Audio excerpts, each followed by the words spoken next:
All right, this is Renzo, and we're gonna see, can he sit? Sit. Well, that's not exactly, that's a wrong thing to do. Okay, so let's try. This is his first day. We're just seeing what he has before I start actually practicing or actually training him. So let's see if he has down. Down. And of course I never repeat the command, but some people do, so sometimes they'll go down on the 5th time you tell them. Down, I'm applying a little bit of tension to the leash, and still that doesn't work, so I'm thinking he doesn't have a down. And if he doesn't have a down or sit, he certainly doesn't have a stay. So what about come? So how about come? Yeah, he has no come command either, but he sure is cute. So when we show you the after video, he'll still be extra super cute and he'll be trained. So we'll show you how that is when we're done.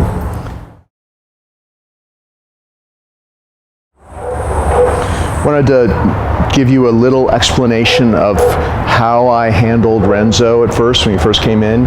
He came in having bitten or tried to bite numerous people. I know the story briefly was that you just adopted him and you went on vacation. A house sitter, dog sitter came in.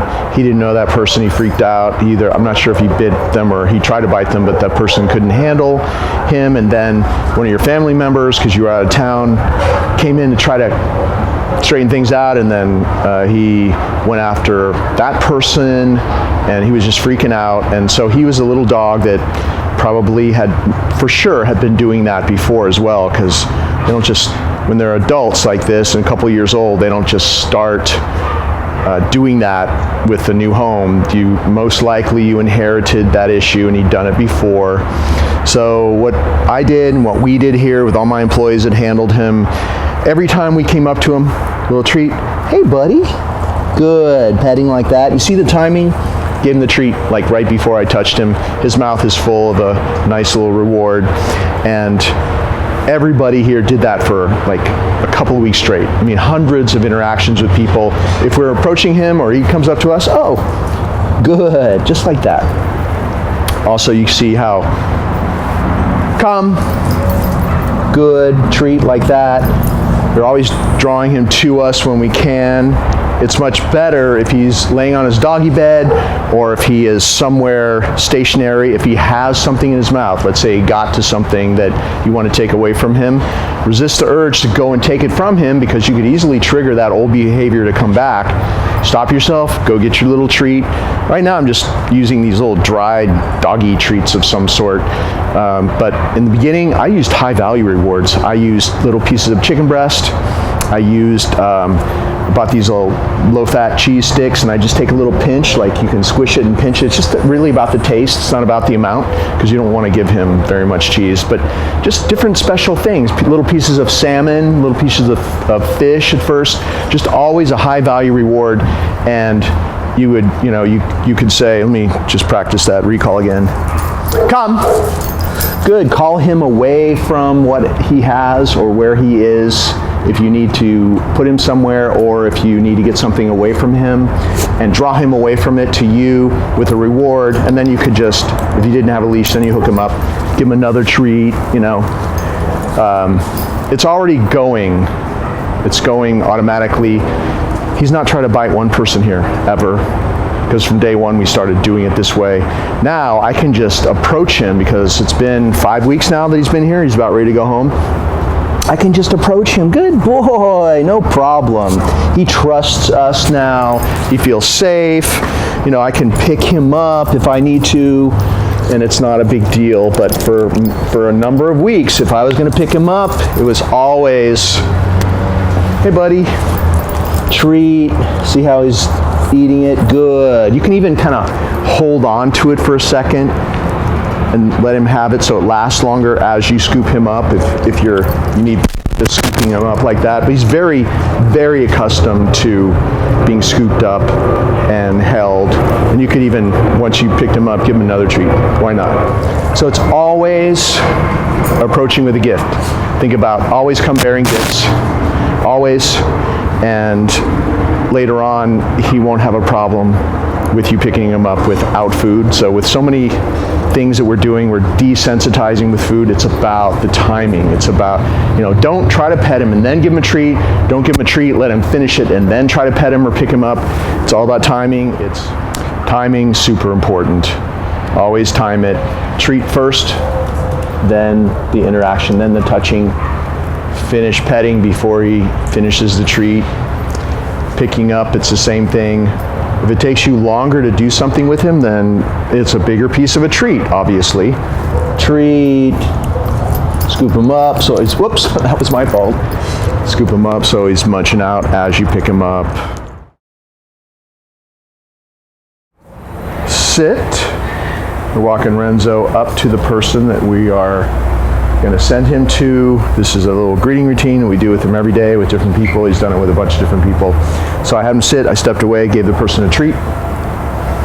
He's on my left, with my right hand. I'm going to make sure he really waits. No, he's got a bit of anticipation if that happens, which is likely to happen. See what I did? It's really effortless. You just have to learn how to handle this. Like, I tapped him and released him. He went back. He didn't go into a sit immediately, so I just applied a little bit of pressure. I didn't jerk him, I didn't pop him, I didn't hang him. Just a little slight pressure. His butt hit the ground, and I released it. And now he's really excited because he knows his person. This is also for people that he knows as well, because whoever you're greeting like this, if you're greeting a lot of people that he's comfortable with and he knows, then it's going to be easier for him to accept greeting a stranger this way too, because in his mind, everybody in this little game always has a treat waiting for him, and it's people he feels good about that he greets in this game. So you plug a stranger into that spot, he's more likely to be more relaxed with a stranger as well, because every time he does this with somebody, it's a great experience for him, and he has fun. So he's through all this talking, he's in a little sit stay. Go say hi. Gets a treat. Come, and don't pet him at first. Good, because he had some issues with strangers. That's why one of the reasons, or probably the main reason he came here. So we've been practicing a lot. Sit with strangers. See how I did that little turn? I stepped into him, we did a little turn, I had him sit. And I'm just going to do this 3 times. And if you practice this every day with somebody in front of your house, you want to do it outside, you want to have him meet people. Nope, he's after that treat. He does that, you say no, you reset him, just put him back.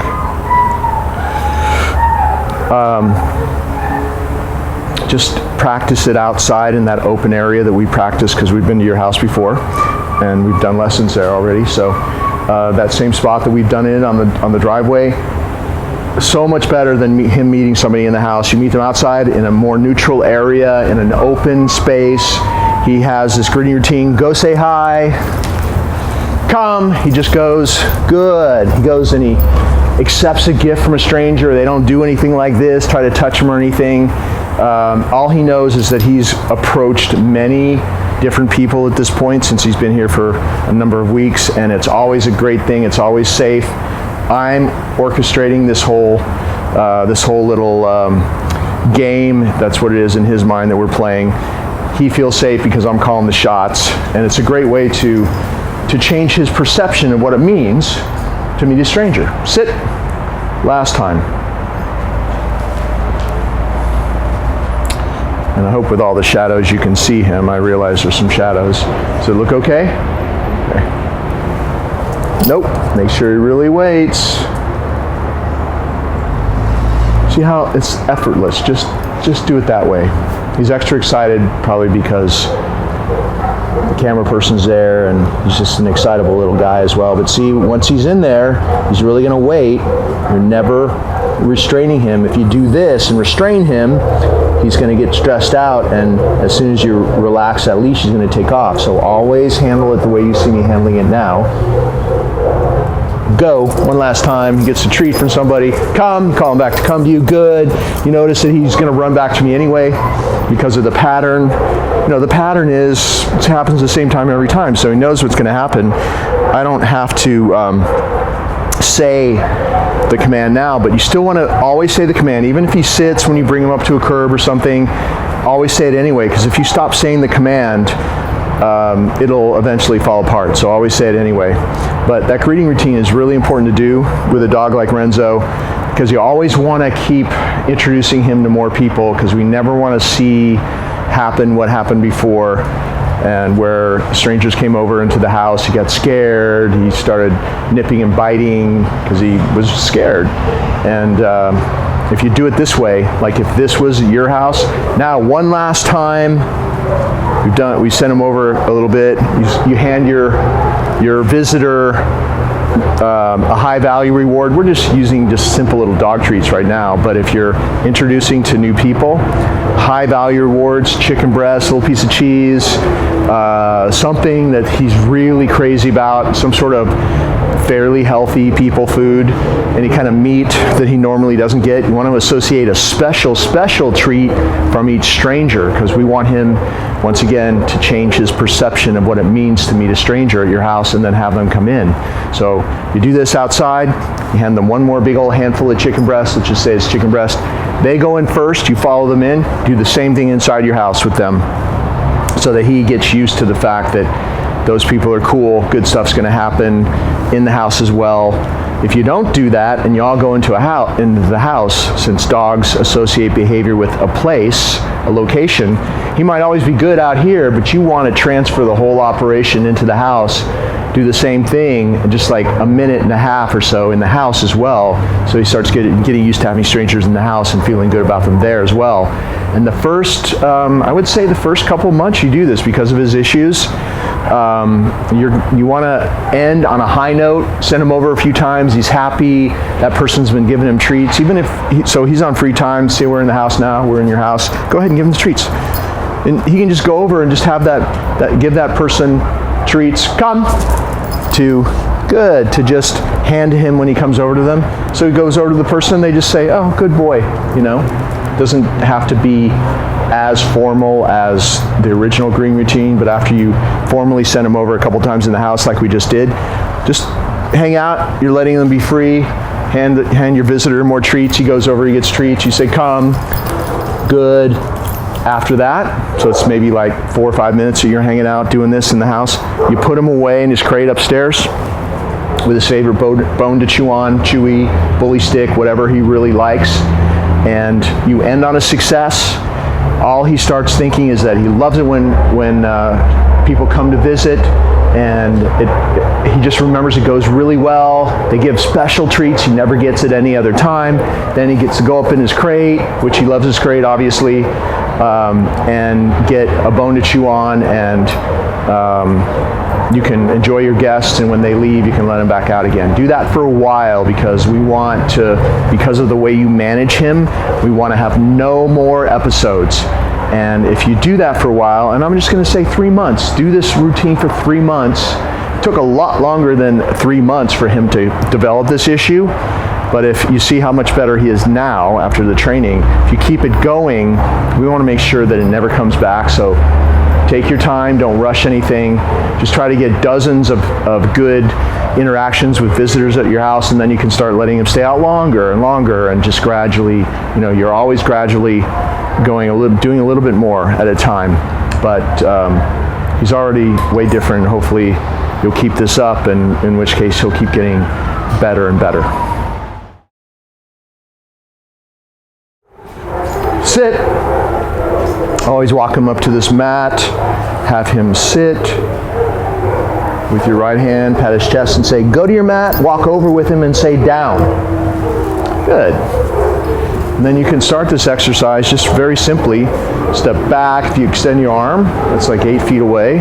Move forward. The way to reward him like this is to swing in front of him like that, place it on the mat, withdraw, he'll take it off the mat. Just get used to that move. So you're not doing like that, because you'll coax any dog to jump up and grab it out of your hand. So it's just very relaxing. You just say you have the leash in your left hand, your right hand just reaches into your treat pouch, your little treat, you swing forward, coming towards him, place it on the mat, make sure he's really waiting, withdraw, he takes it off the mat. Say good when he takes the treat. We're always saying good when he takes the treat, because we want him to love that word good. And it works really well, because when you say good and there's no treat, he probably thinks he's getting a treat anyway. So timing's really important. So it's just like this. Good. And then once you've got that moved down, if he gets up, pops up, you say no. I always pivot on my right foot, and then my left foot just puts him back, and he'll go back like that. If he leaves the mat, you say no. You step into him, you just do this little circle, lead him back there, put him back, go back to what you were doing. Don't say down again because you already said it once. And you notice with all the training and the training on this video, we're never repeating the commands. We only say sit down and come once. You're only doing training with a leash. So the leash is a way to gently but firmly reinforce those commands. And the operative phrase is gently but firmly. So we're not choking and popping and dragging him around.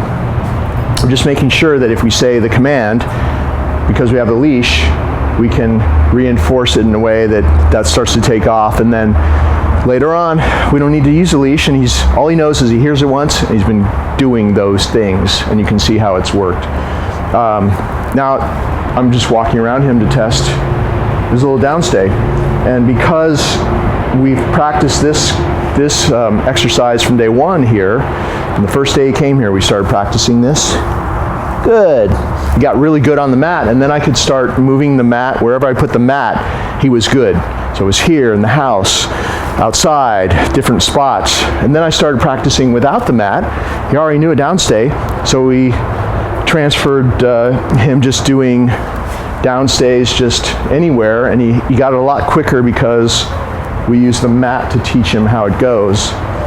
I would say just do this once a day for 5 minutes, or maybe a couple times a day, 2 or 3 minutes at a time. You never want to overdo things. You want to do, if anything, you want to do things good in short periods of time.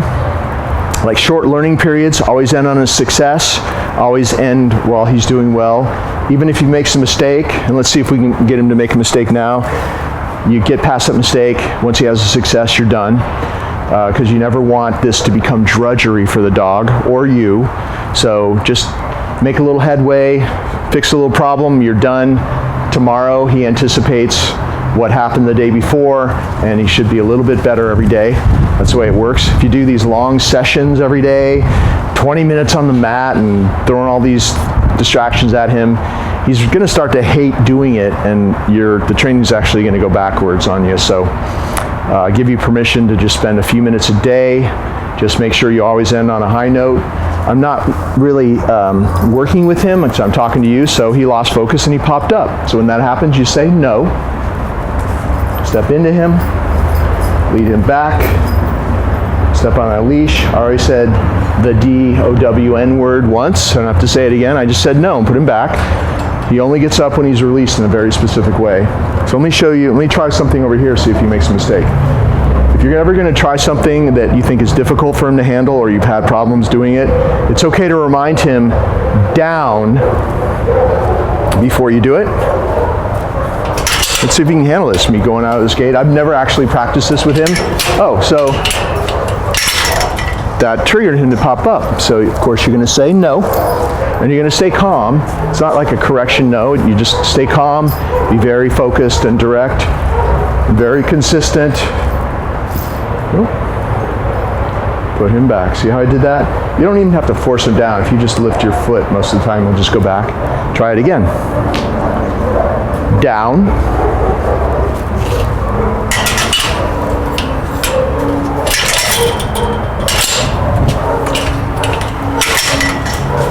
Second time, that's pretty good. He did it the correct time the second time. I'm going to give him like twice as much of a treat. Good, because they do know the difference in portion, and when they do something successfully for the first time, you want to give him a bigger reward, because then he won't forget that that's something he needs to pay attention to in the future. But that's a tough one, because this yard is a yard he's in a lot. He's used to people coming and going from that gate. Every time somebody leaves, he follows them there. Every time somebody comes in, he rushes over to them. So he's triggered by that sound to just run over there, and that's why he popped up. But he's also done this exercise so much, he knows how it works. Oh, he wasn't released, so I put him back, and the second time he knew he had to focus and stay there till I came back. It works really well. Once the dogs learn really how this goes, and there's only one way, you go down the list of all these things you can do to distract him, and you get past each problem. It's like check the boxes, check all the boxes, and pretty soon he can stay there. He'll stay there in a downstay, and this too carries to what happens off the mat as well. He'll stay there, and the only way he'll get up as you keep practicing this is when you come back next to him. Okay, lead him off the mat, have him sit, and then if you're going to release him to be free, go just like that, and he's free. Always pick up the mat, because this is not a doggy bed.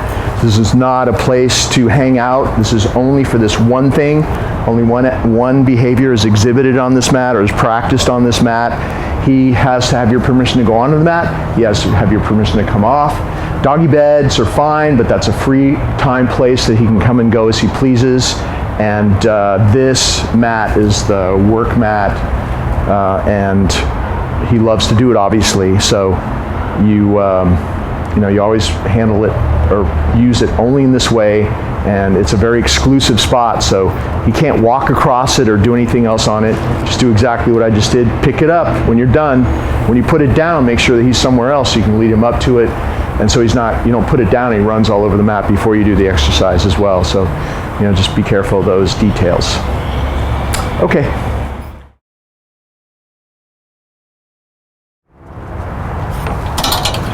We have him sit, then we open the gate. This would work the same way at your front door. Start your walk on the inside of your front door. We did. Now we're coming out to the gate. Okay, sit.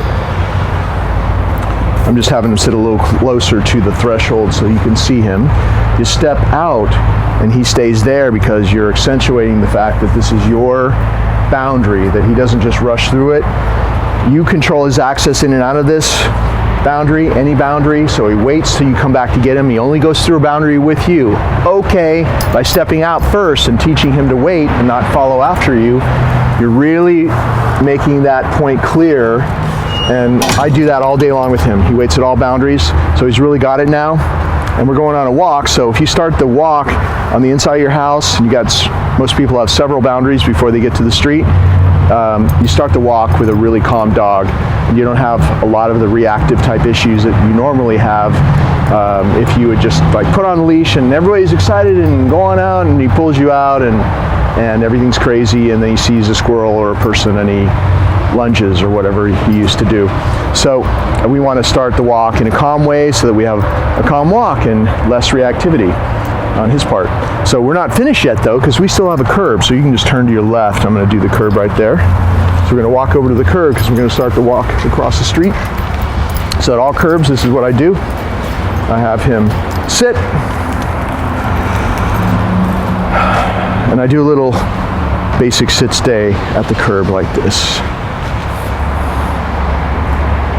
It's just him having to focus and think. All these times when he has to sit and wait at all the boundaries, he has to engage his brain to focus and think. He can't be reactive if he's working for me. Nope.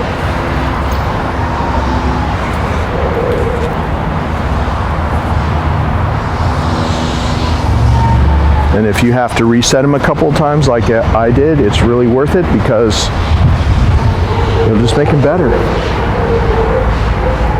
Okay. And also see how I wanted to take off? Luckily he's such a tiny little dog. We just have this really secure collar. It's not a training collar, it's just a wide flat collar. It's got his tags on it. It's all we need. He went out there, kind of rushed ahead. I tapped him and he stopped. See how that worked?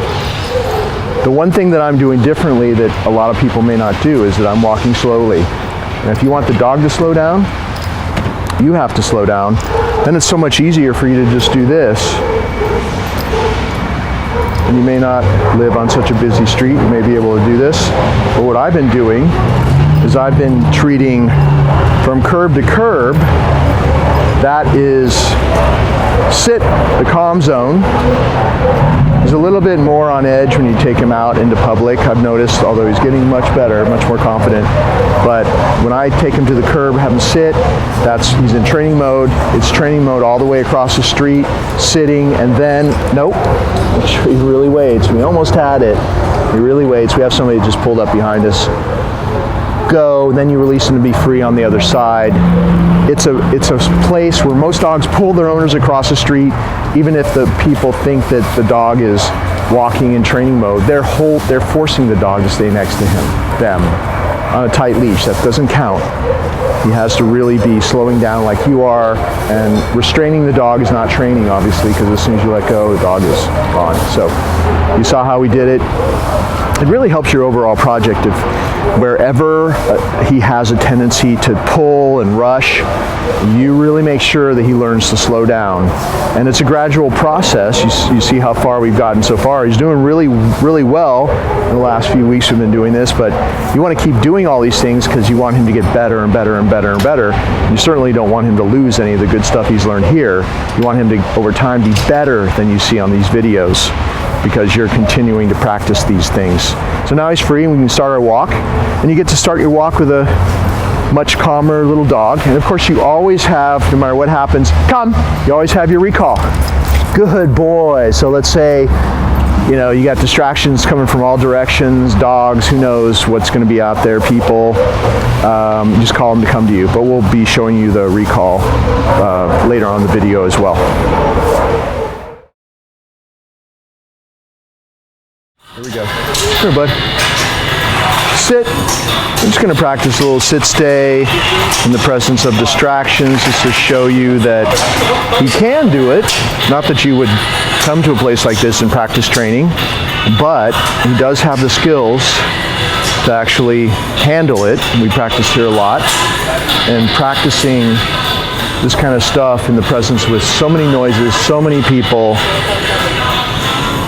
good, really helps to stabilize him. This is like working out for his brain here. Dealing with all these distractions, staying in the sit-stay. You saw how he did it. Wait till this one last cart passes by. Good. When he puts up with a distraction like that, reward him, because that's really hard to do, especially for him. We got more people passing by right now. Good, and I'll reward as they continue to pass by and move the cart. Thank you, sir. No, too late. Oh, okay, nope. That was tough, though. I know him. That was tough, though, because... Maybe I should feed him. He in the movie. He's a great distraction. That's why we keep him around. Always shows up in the videos. So anyway, well, we're actually shooting a video there. But this is great, though. You're helping us. No, you already did. Too late. Okay, so, practicing this kind of stuff just really helps him be more stable. We're really after that kind of like a fuse that he builds up over time as his focus becomes deeper and deeper, and, he just can be in the moment, because that's really what he is when he's staying in his sit-stay with all the distractions around him. We release him out of his sit-stay like this. Go. Every time we do this, just a little bit more stable. He can handle a little bit more than he could handle before. I've gotten to the point, and people that work for me have gotten to the point where we can just pick him up. We don't even have to give him a treat anymore, which we had to do for a long time. For a long time, we were always approaching him. And actually, I think you should do this. You want to pick him up, treat, pick him up. So, because I needed to desensitize him to being held, being picked up. But now, because I did it so many times, and look over there, go to your left and show that. So all those things being slammed right next to us, you started at one end and went to the other end. Those kinds of things would have normally really triggered him, but he acted like he didn't hear them. And that's what you'll see. That's how it manifests itself as you build up the dog's focus. You build him up by practicing gradually, building him up to distractions. It'll seem like he doesn't hear it, but really what's happening is because he has a deeper level of focus, because of all the practicing we've done, he's immune to stress. Teaching him how to think, working in the way we've been working, gradually builds up the dog, builds up in the dog a tolerance to stress. That's what we're doing. That's the whole idea. So that he's not as easily surprised. He doesn't go off the deep end because he gets scared easily or surprised easily. And so that's what all this is for. Really, we're after the byproduct of how good his sit stay or down stay is in the presence of distractions. That's what we're after. Okay.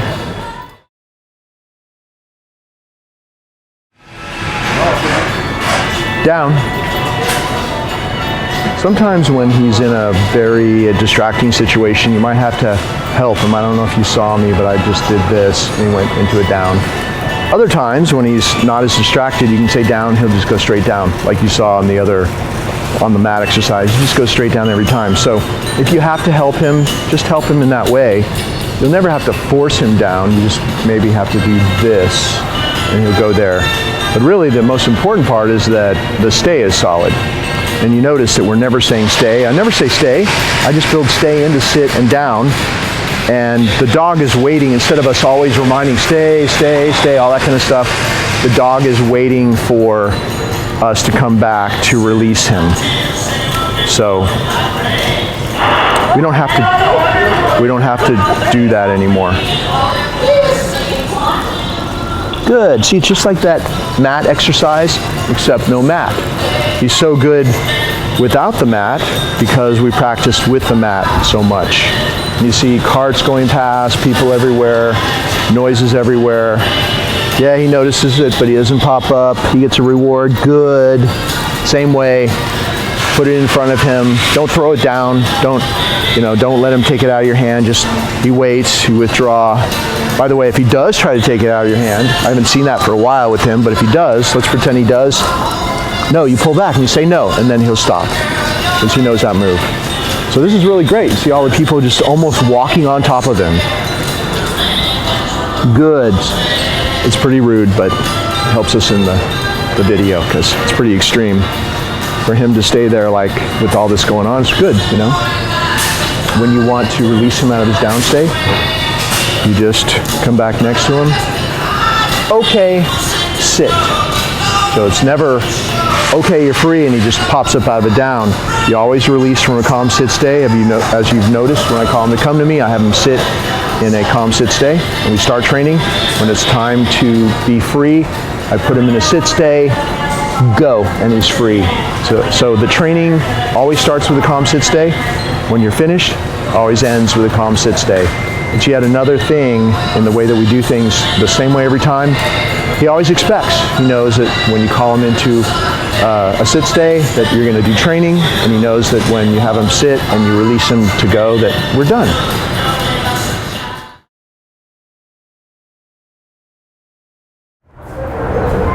Sit. Always walk him up to the crate, have him sit, open the door. He loves his crate, but make sure if he wants to go in there, nope. In his mind, kind of seems like, nope. He popped up when I opened the door, and when he popped up, I closed it. He wants to go in there, make sure he stays in the sit stay, go, send him in there. The reason he loves to go in a crate is because all good things happen in the crate. Goes in there, turns around, gets a handful of little treats. I unhook his leash with the other hand, close the door. His routine in my house has been all day long, almost every hour. He's in and out of this crate exactly like that. It's a very structured way of putting him in and taking him out of the crate, which I'm going to show you how to take him out in a second. He eats his meals in there, so when it's time to eat, I go get his food, open the door, put the bowl in there, close the door. This door is always closed. It's closed when he's in, it's closed when he's out. Dogs are naturally den animals, so we're just developing this as his den. All good things happen in there.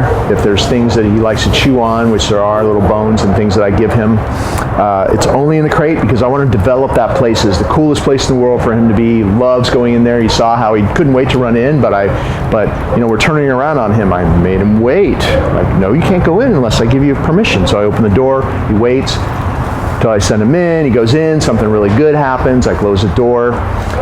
He's been sleeping overnight in the crate every night. It happens to be in my room, in my bedroom right now, and it's been there for a while, but it started out just being in my living room next to a few other dogs. But then I wanted to make sure, since he's the only dog in the house, that he was okay being in the crate in a room where he'd be alone. So I moved him into my bedroom, and he just sleeps peacefully all night. He will bark if he has to go out, but he's not an incessant barker. If you have incessant barking at first when he comes back, just stick with the program, be patient. I think remembering back, I think he's been here like 5 weeks now, remembering back to when he first started, he was pretty just stressed out about everything in general. He barked a little bit, but then he stopped barking. If you don't respond to it, it will stop.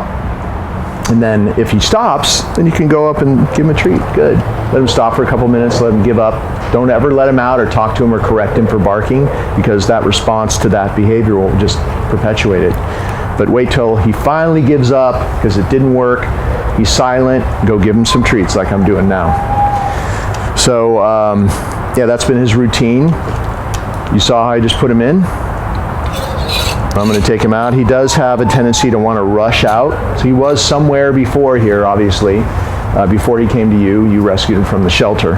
And probably wasn't even used to a crate, so he's used to rushing in and out of boundaries. But if you want to make sure that he doesn't rush out, just do see how I'm just doing little taps like that. And then you open the door. Treat when he doesn't rush out. You got the leash, hook him up to his collar. I do this little exercise where I keep the door open, reward. If he comes out, I'm going to do that. Nope, like that. But he doesn't come out usually anymore. Good. I'm going to start out like this. Like I said, the leash is already attached to him. I'm just controlling this boundary, making sure that he is really waiting for my permission to come out. Good. When you reward him when he's successful like that, make sure you stick your hand in, you're like this far, because if you give it to him like this, you're going to teach him to stick his body and his head out, okay? So he's really waiting. He's waiting for me to allow him out, and all you have to do is say, okay, and he'll come out. And then you always close this door, because if you leave it open, you're going to squander your power of the crate, which is to control his access in and out of his den. By the way, it's really comfortable in there. He's got a little blanket in there, loves to sleep in there. At your house, you have a really cushy little cushion that is in there that he obviously likes. So just keep doing this routine with the crate. Don't worry about the barking. If you have that in the beginning, later on you won't have that if you do exactly what I did. And he's going to love his crate. It's a great way to manage him in your household. He's always got a safe place to go. If you ever have to travel with him, you got the crate. You can travel in the crate, so he's already used to it. So it's just a great thing to do. Also, we developed that place, one last point, we developed that place as a place he loves to be in. If you're controlling his access in and out the way I do it, you become more important in his life. He's way more likely to pay attention to you in other instances as well if you control his access in and out of his den. And that's why we should keep using this crate in this way.